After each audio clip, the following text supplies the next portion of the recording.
ሰላም የተከበራችሁና የተወደዳችሁ የኢትዮ ቼልሲ ዩቲዩብ ቻናል ቤተሰቦች እንደምን ቆይታችኋል? እንግዲህ ሁላችንም እንደምናውቀው ዛሬ የሁለተኛ ዙር የቻምፒየንስ ሊግ ጨዋታ ይደረጋል። ባለፈው የመጀመሪያ ዙር ጨዋታ በፈረንሳይ በተደረገው ጨዋታ እንግዲህ ቼልሲ 5-2 በሆነ ውጤት በፓሪስ ሰን ጀርመን መሸነፉ ይታወቃል። በዛሬው ጨዋታ ላይ ደግሞ ያንን ውጤት እንዴት አድርጎ መቀልበስ ይችላል፣ እንዲሁም ደግሞ በመጀመሪያው ጨዋታዎች ላይ የሰራውን ስህተቶች አንዳንድ ነገሮች እንመለከታለን ማለት ነው። ለዚህ ዩቲዩብ ቻናል አዲስ ከሆናችሁ ሰብስክራይብ ማድረግ እንዳትረሱ።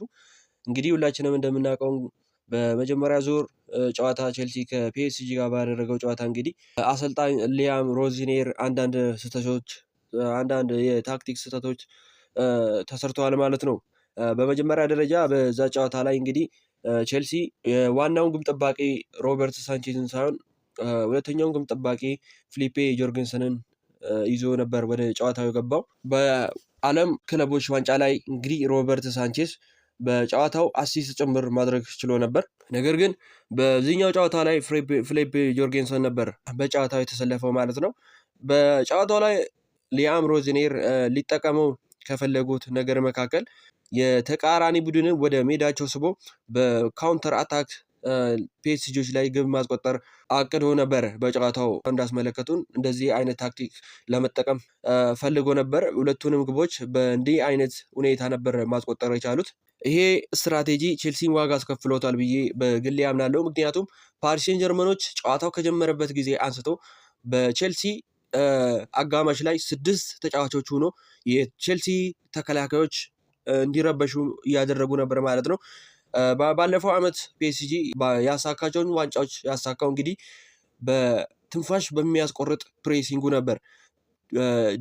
ዴትሪዱ ያለ ዴምቤሌ፣ ባርኮላ፣ ኔቬዝ፣ ቪቲኒያ እነዚህ የመሳሰሉ በጣም ፈጣንና በጣም የተቃራኒ ቡድንን ፕሬስ ማድረግ የሚችሉ ተጫዋቾችን የያዘው የሉዊስ ኤንሪኬው ፒኤስጂ እንግዲህ ቼልሲን ዋጋ አስከፍሎታል ማለት ነው። በፕሬሲንጉ ሁላችንም እንደምናውቀው ቼልሲ ላይ የተቆጠሩት አብዛኛው ጎሎች የተከላካይ ስህተትና እንዲሁም ደግሞ የግብ ጠባቂ ስህተት ነበር። ይሄ ደግሞ ሊያም ሮዘኔር ለተጫዋቾቹ በሰጠው ስትራቴጂ ከኋላ ስቦ ፒኤስጂ ተጫዋቾች ወደ ክልላቸው ሲገባ በረጃጅም ኳሶች ቶሎ ወደ ፒኤስጂ ክልል የመድረስ ዓላማ ነበራቸው። ነገር ግን ከኋላ መስርቶ የመውጣት ችግር ቼልሲ ላይ ነበር። ፊሊፔ ጆርጌንሰን በሰራቸው ስህተቶች ቼልሲ ዋጋ ከፍሏል ማለት ነው። ዓላማው ቀላል ነበር። ቅድም እንደተናገርኩት የሊያም ሮዜኔር ወደ ኋላ ከበረኛው በእግር የሚጫወት በረኛ ነው እንግዲህ። ነገር ግን በቻምፒየንስ ሊግም ልምድ የለውም። ከሜዳ ውጪም በሚደረግ ጨዋታ ይሄን ያክል ደፋር መሆኑ ዋጋ አስከፍሎታል ቼልሲ ማለት ነው። ዛሬ ደግሞ ምን አይነት ታክቲክ ይዞ ገብቶ ሊያሸንፍበት ይችላሉ ብዬ ያሰብኳቸውን አንዳንድ ታክቲካል ነገሮችን ለእናንተ እዘረዝራለሁ ማለት ነው። ወይም በአሰላለፉ ስንጀምር ግብ ጠባቂን ቀይሮ ሮበርት ሳንቼዝ ወደ ቋሚ አሰላለፍ ውስጥ ያስገባና በጨዋታው ላይ ከነበሩት ተጫዋቾች በተከላካይ ስፍራ ላይ ኩኩሬላ፣ ቻሎባ፣ ፎፋና፣ ጉስቶ ማሰለፍ ነው። እነሱ ፊት ለፊት ደግሞ ሪስ ጀምስ ነበር። ሪስ ጀምስ ደግሞ ጉዳት አጋጥሞት ለረጅም ጊዜያት ከሜዳ እንደምርቅ እንግዲህ መረጃዎች ወጥቷል ማለት ነው። ስለዚህ በዛሬው ጨዋታ እንደማይሰለፍም ሊያም ሮዚኔር አሳውቀዋል ማለት ነው። በሪስ ጀምስ ቦታ ላይ ላቪያን ማስገባት ነው። እንግዲህ ባለፈው ጨዋታ ላይ ካሴዶ፣ ሪስ ጀምስ ነበር መሃል ሜዳውን እንዲቆጣጠሩ ኃላፊነት የተሰጣቸው። በዚህ ጨዋታ ላይ ካሴዶ፣ ኤንዞ ፈርናንዴስ፣ ላቪያ አድርጎ በ3 አማካዮች የቼልሲን መሃል ሜዳ እንዲቆጣጠሩና የፒኤስጂ አማካይ ስፍራ ላይ ብልጫ እንዲኖራቸው ማድረግ አለበት ብዬ አስባለሁ ማለት ነው።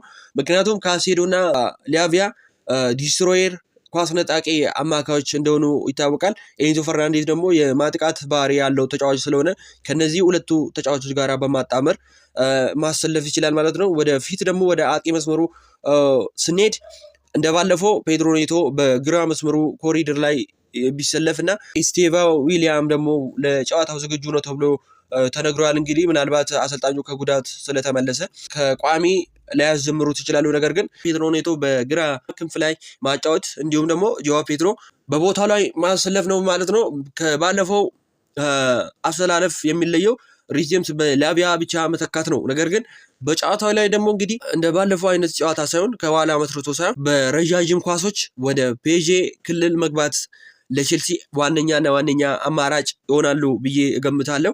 በተጨማሪም ደግሞ ኤሳቪዮ ለዚህ ጨዋታ ብቁ ስለሆነ እሱንም ከቅያሪ ቀይሮ ማስገባት ይችላል። ይሄ ደግሞ ኤሳቪዮ የሃንድ ላንድ ግንኙነቶች ላይ በጣም አሪፍ አቋም ስላለው እነዚህ የፒኤስጂን ተከላካዮች ሊረብሽ ይችላል ብዬ እገምታለሁ። በተጨማሪ ደግሞ ቼልሲ ጨዋታውን በተቻለው መጠን በክንፍና ክንፍ ላይ ማድረግ አለበት ብዬ እገምታለሁ። ምክንያቱም ሁላችንም እንደምናውቀው እንግዲህ የፒኤስጂ ፉልባኮች ሁለቱም የፒኤስጂ ፉልባኮች አሽራፍ ሀኪሚና ኑኖ ሜንዴሽ ዓለም ላይ አሉ ከተባሉ ምርጥ ፉልባኮች መካከል ግንባር ቀደሞቹ እንደሆኑ ይታወቃል።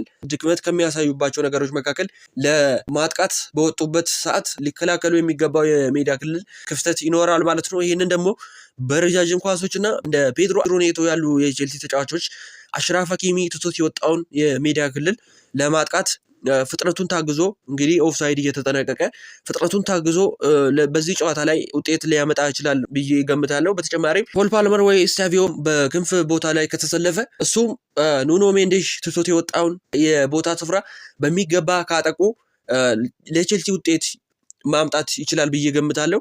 በተጨማሪ በዛሬው ጨዋታ ቼልሲዎች አንድና አንድ ሊያደርጉት ከሚገባቸው ነገሮች መካከል ቀጥታ ኳሱን ወደ ፊት ለፊት ብቻ መጫወት ነው ማለት ነው። ይህም ስል እንደ ኤንዞ ፈርናንዴስ ያሉ ድንቅ ፓስ ማድረግ የሚችሉ ተጫዋቾች ለጆዋ ፔድሮ ጋር የሚያደርጉት ወሳኝ ቅብብሎች ለቼልሲ ውጤት አምጥቶ ምናልባት ይህንንም ውጤት ሊቀለብስ ይችላሉ ብዬ እገምታለሁ ማለት ነው። ዋነኛው ነገር እንግዲህ በመሀል ሜዳ ላይ የሚደረገው ፍጥጫ ነው ይህንን ጨዋታ ሊወስን የሚችለው ማለት ነው። በነ ቪቲኒያ እና በነ ኔቪስ እንዲሁም ደግሞ ኤምሬ በሚመራው የፒኤስጂ መሀል ሜዳ ከካሴዶና እንዲሁም ላቪያ ወይ ደግሞ አንድሬ ሳንቶስ ጋራ የሚደረገው ፍጥጫ ለዚህ ጨዋታ እንግዲህ ውጤት ቀያሪ ይሆናል ብዬ ገምታለሁ። ተጨማሪ ደግሞ ቼልሲ ምናልባት አሁንም ዋጋ ሊከፍልባቸው ይችላል ብዬ የምገምታቸው መካከል አለፈው አይተናል።